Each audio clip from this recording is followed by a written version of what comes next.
대학가의 최대 화두인 산업연계 교육 활성화 선도대학 사업, 일명 프라임 사업이 확정되면서 주요 대학들이 사업 준비에 본격적인 드라이브를 걸었습니다. 네, 정부는 이번 프라임 사업을 통해 인력 수급 불균형과 청년 실업을 해결할 방침인데요. 교육부 이영 차관과 함께 자세한 얘기 나눠봅니다. 안녕하세요. 안녕하십니까. 예, 안녕하세요. 예, 차관님, 산업연계 교육 활성화 선도대학 사업입니다. 일명 프라임 사업인데 어떤 사업인지부터 간단히 설명해 주시고요. 네, 먼저 간단히 설명드리면 그 산업연계 교육 활성화 선도대학 사업이라는 것은 지금 우리나라의 경우 대학 졸업자들이 실제로 본인이 전공한 부분에 이제 실제로 취업을 못하는, 전공이 불합치하는 경우들도 꽤 많고요. 네. 아니면 취업을 제대로 못하는 경우들도 꽤 많습니다. 네. 그러니까 네. 어떤 사회적인 수요 부분과 대학의 졸업생의 어떤 학문 분야가 서로 맞지 않는 그렇죠. 미스매칭하는 부분들이 있어서 그 부분을 정부가 어떤 사업을 통해서 좀 더 잘 부합되도록 맞춰보겠다. 그래서 재정 지원과 함께 어떤 학과 구조를 좀 사회 수요에 맞춤형으로 개편을 하고요. 예. 그리고 또 어떤 그 교육 과정도 개선을 하고, 그리고 학생들의 취창업, 사회 진출을 좀 도와주는 부분들을 좀 더 많이 하도록 요구하는 이러한 사업을 지금 만들어서 지금 2016년에 이제 선정을 해서 지원할 계획입니다. 예, 그렇다면 네. 이 사업이 지금 이제 추진되는 배경은 어떤 것들인지? 네, 조금 전에 말씀드린 대로 이 사회적으로 이 그 전공이 불합치한 네네. 곳에 가서 일하는 것, 그리고 미스매칭이 너무 심하다는 그러한 부분을 해소하겠다. 이러한 부분이 배경이라고 생각하실 수 그렇군요. 있습니다. 예. 네. 이번 사업이 대학 전공별 인력 수급 전망을 기본 자료로 한다고 합니다. 이 자료를 바탕으로 학과 개편 또 정원 조정을 할 계획인데요. 자세히 좀 알려주시죠. 네, 그 고용노동부에서 전공별 인력 수급 전망을 얼마 전에 이것을 발표를 했습니다. 그래서 이제 우리가 보면 공학계열, 공학계열 내에서도 뭐 기계, 금속, 전기, 전자, 건축 이런 데를 보면 상당히 초과 수요가 존재한다. 예. 이렇게 나왔습니다. 초과 수요라는 것은 사회에서 이러한 전공 분야의 그 전문가들을 필요로 하는데 대학에서는 배출을 못하고 있다는 뜻입니다. 그래서 예. 어떤 초과 수요가 되는 부분들도 있고요. 반대로 초과 공급돼 있는 부분들도 있습니다. 그래서 네. 초과 공급돼 있는 부분들은 인문사회, 사범 쪽이 많고요. 그리고 이제 위에 있는 부분들을 보면 경영경제, 중등교육, 사회과학, 이런 언어문학, 이런 것들에 있어서는 사회에서 너무 많은 그 전공자들을 배출하고 있다. 이런 부분들이 있습니다. 그래서 이러한 부분들을 좀 사회 수요에 맞도록 그 학과 구조를 좀 개편을 하고요.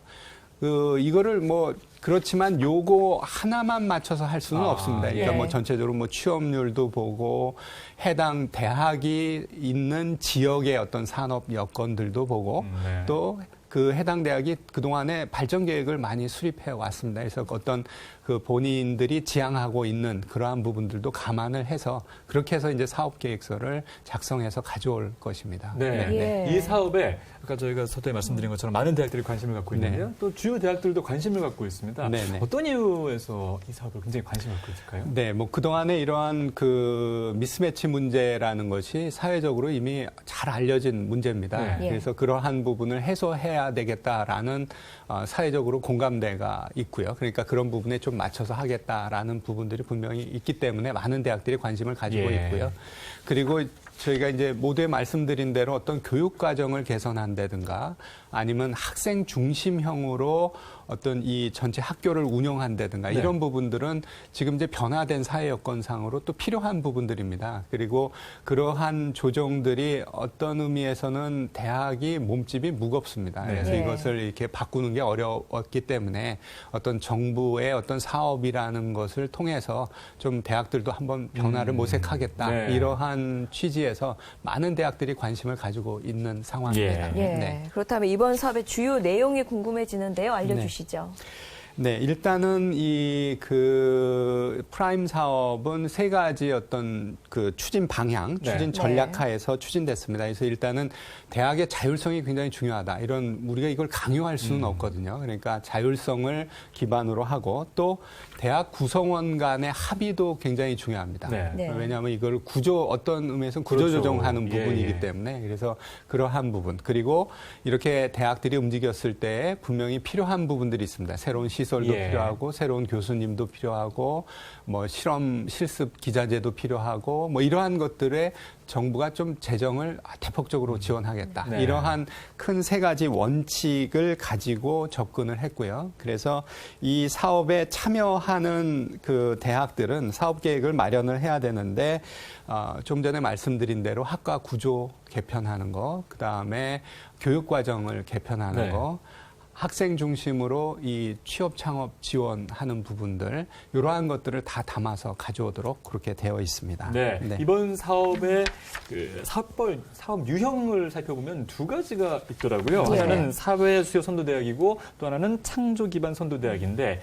이렇게 두 가지로 나뉜 어떤 그 평가 요소들 어떤 것들이 있을까요? 네, 저희가 이게 뭐 용어가 어렵습니다. 네. 그래서 네, 일단은 사회 수요라고 얘기하는 것은 사회 수요에 맞춰서 좀 큰 변화를 해달라는 네네. 뜻입니다. 그래서 그것을 우리가 이제 대형이라고 부르고요. 예. 이거를 저희가 수도권, 비수도권으로 나눠서 예. 저희가 이제 아주 최소 숫자들만 주고 그렇게 해서 예. 한 9개 정도를 선정할 계획입니다. 그래서 요거는 대형은 한 학교당 150억 정도 규모에서 상당히 큰 규모입니다. 그러니까 학과를 전체를 좀 바꾸고 전체 학교의 어떤 학사나 그 교육과정 전체를 바꾸기를 요구하고 있기 예. 때문에 굉장히 네. 큰 부분이고요.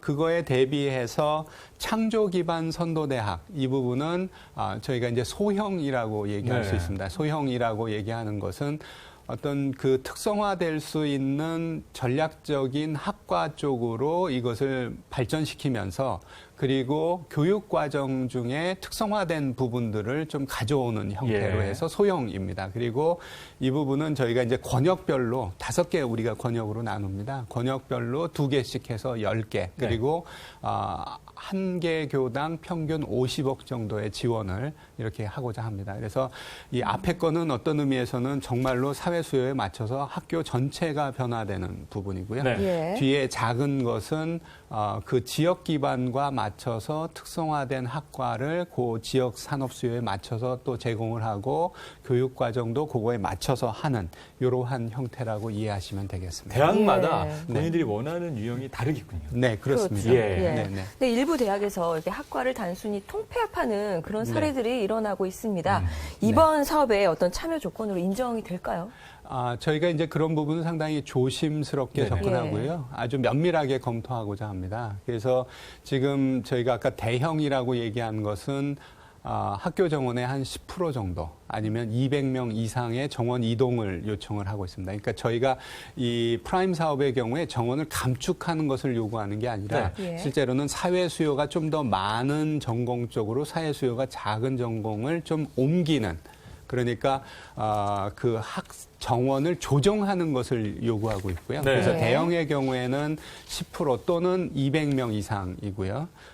이 소형의 경우에는 5% 또는 100명 이상입니다. 그래서 그렇게 요구를 하고 있으니까 요거 요구를 그냥 충족하기 위해서 단순히 이름만 바꾼다든가 아니면 단순히 뭐를 통폐합해가지고 우리 정원을 바꿨습니다. 이렇게 가져올 수도 있습니다. 그러니까 네. 그래서 그런 부분은 저희가 면밀하게 검토를 해서 그러한 단순히 어떤 사업에 참여하고 선정되기 위해서 모양새만 낸 것은 우리가 인정 안 하겠다. 정말로 사회적 수요가 있는 부분 그리고 정말로 사회 진출에 지원을 제대로 하고 있는가. 그리고 교육과정 개편이 잘 되고 있는가 이런 것들을 엄밀히 봐서 실제로 사회 수요에 부합하는 형태로 구조조정을 한 경우로 한정해서 그렇게 해서 선정을 하겠다 이렇게 말씀드리겠습니다. 네. 네. 자, 그리고 이제 궁금한 부분이요. 선정되지 않은 대학들의 경우에 네네.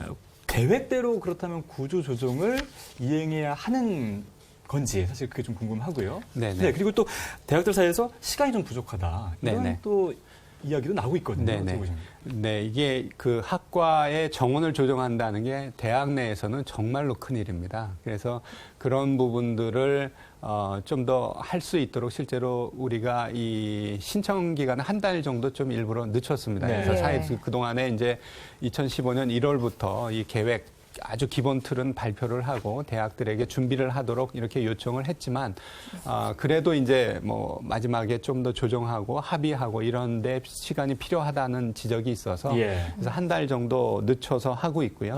그리고 이제 저희가 이제 이러한 것들을 하면서 학칙 개정이 필요합니다. 네네. 그래서 학칙 개정을 해서 이렇게 변화가 되기를 요청하고 있고 그리고 그렇지만 우리가 이제 지원을 하지 못하는 선정이 안 된 대학까지 우리가 뭐 아예 강요하면서 그거를 유지하도록 요구하기는 좀 부족한 부분이 있습니다. 근데 만약에 이러한 전체적으로 구성원 내 합의가 이루어졌다면 그렇다면 실제로 학생한테는 또 좋은 부분이거든요. 네네. 그래서 그런 부분들이 유지될 수 있도록 저희들도 이렇게 관심 갖고는 보도록 하겠습니다. 예, 그렇군요. 이번 사업으로 인해서 청년 실업이 해소될 것이다. 이런 전망이 나오고 있는 반면에요. 또 인문학이 좀 위축될 수도 있다. 이런 우려도 나오고 있습니다. 어떻게 생각하시는지 마지막으로 한 말씀 부탁드립니다. 네네. 전체적으로 저희가 이게 사회 수요 맞춤형으로 이런 사업을 만든 것 자체가 청년들의 일자리, 청년들의 어떤 뭐 창업이나 취업이나 이러한 것들을 좀 더 많이 되도록 대학도 좀 바뀌어야 된다라는 게 근본 취지입니다. 그래서 저희가 이렇게 어떤 학과를 취업률이 굉장히 낮은 쪽에서 높은 쪽으로 하게 되면 요 부분이 우리가 10년으로 계산한다면 요 사업만 통해서 한 3만 명 정도의 전공이 바뀐다. 그러니까 좀 더 부합되는 형태로 간다고 생각하면 그러면 이렇게 좀 전체적으로 사회 수요에 부합하는 형태로 가게 될 것이다. 이렇게 기대를 합니다. 그러면 청년들이 정말로 일자리를 좀 더 잘 구하고 본인들이 원하는 것들을 배우고 또 나와서 사회에 진출해서 활용할 수 있는 그런 데에 좀 촉매제가 될 수 있는 정부의 지원 사업으로 자리 잡게 되기를 기대하고 있습니다. 네, 잘 알겠습니다. 지금까지 교육부 이영 차관과 함께 이야기를 나눠봤습니다. 오늘 말씀 감사합니다. 맞습니다. 감사합니다.